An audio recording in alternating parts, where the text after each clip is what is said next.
ચૂંટણીના પડઘમ વાગી રહ્યા છે, રાજકીય ગરમાવો વધી રહ્યા છે, પણ શું છે બોટાદની જનતાના મનમાં?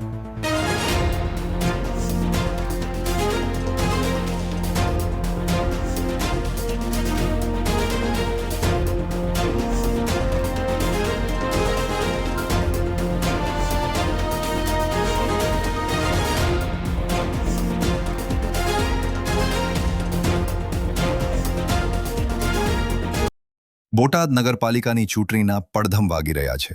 રાજકીય પક્ષો અત્યારે ઉમેદવારોની પસંદગી અને વ્યૂહરચનામાં વ્યસ્ત છે, ત્યારે જનતાના મનમાં શું ચાલી રહ્યું છે? મતદારો આ વખતે કોના પર કળશ ઢોળશે અને તેમના પાયાના પ્રશ્નો શું છે?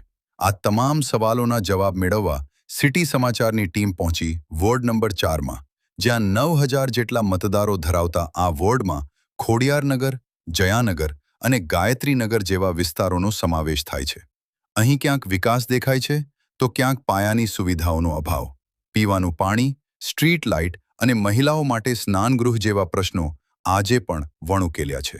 ત્યારે આવો જોઈએ વોર્ડ નંબર 4ના મતદારો આ વખતે કેવા ઉમેદવારને પસંદ કરશે અને શું છે તેમની અપેક્ષાઓ। મારે પાણીની છે, રોડની છે, સ્નાનઘાટની છે, 3-4 સમસ્યા છે, કચરાપેટીવાળાની, પણ કોઈ ધ્યાન જ નથી દેતું, કોઈ સામું નથી જોતા। પાણી ધીમું ધીમું જ આવે, 100 જમણે, 7 જમણે, અઠવાડિયે, ક્યારેક તો 15 દી થઈ જાય, પછી એમ કે મોટર ખોટવાઈ ગઈ છે અને ઉપરથી પાણી નથી આવ્યું ને એવા બધા બાના બતાવે છે। સ્નાનઘાટની મોટામાં મોટી સમસ્યા છે, અમારા બૈરાના નામ બહુ તકલીફ પડે છે એમ, તો કોઈ સામું નથી જોતા।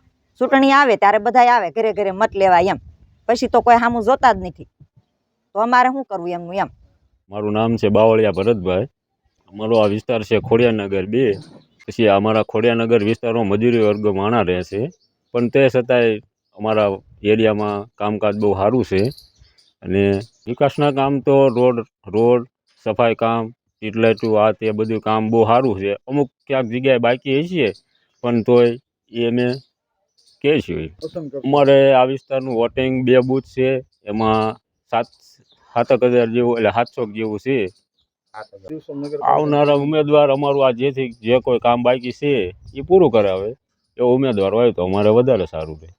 આ વિસ્તારની અંદર, ઓજી વિસ્તારની અંદર રોડ, ગટર અને સ્ટ્રીટ લાઇટ સંપૂર્ણ કામ પૂરા થઈ ગયા છે। ત્યારબાદ થોડા નાના મોટા કામ હશે એ પૂરા આગામી સમયની ચૂંટણી આવી રહ્યા છે ત્યારે ઉમેદવાર કોઈ પણ પાર્ટીની સત્તા આવે પણ અહીંના કામ પૂરા કરવાની ઉમેદવારની જવાબદારી નિભાવવાની છે। મતદારોનો સ્પષ્ટ મત છે કે જે ઉમેદવાર બાકી રહેલા વિકાસના કામોને પ્રાથમિકતા આપશે અને વોર્ડની સમસ્યાઓને ગંભીરતાથી ઉકેલશે તેવા ઉમેદવારને જ તેઓ મત આપશે।